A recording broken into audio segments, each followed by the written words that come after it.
রমজান মাসে কোন সময় সূরা ইখলাস পড়লে সাথে সাথে ফলাফল পাবেন? সূরা ইখলাসের ফজিলত অনেক বেশি, এটা আমরা অনেকেই জানি। সূরা ইখলাস দিয়ে অনেকেই আমরা রমজানে বিশেষ করে নফল নামাজগুলো বেশি বেশি করার চেষ্টা করি।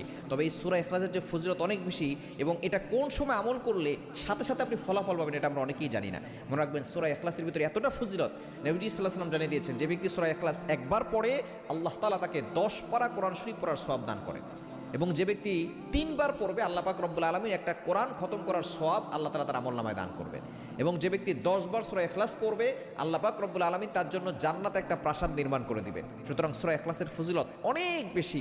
এই সূরা ইখলাস আপনি কোন সময় পড়লে সাথে সাথে ফলাফল পাবেন? বিশেষ করে আপনি সূরা ইখলাস তাহাজ্জুদের সময়, 1 নাম্বার সময়, যেই সময় আপনি সূরা ইখলাস পড়লে সাথে সাথে ফলাফল পাবেন। আরেকটা সময় হচ্ছে ইফতারের পূর্বে। এই দুইটা সময় কিভাবে পড়বেন আমি বলে দিচ্ছি। সূরা ইখলাসের ফজিলত অনেক বেশি, এবং সূরা ইখলাস পড়লে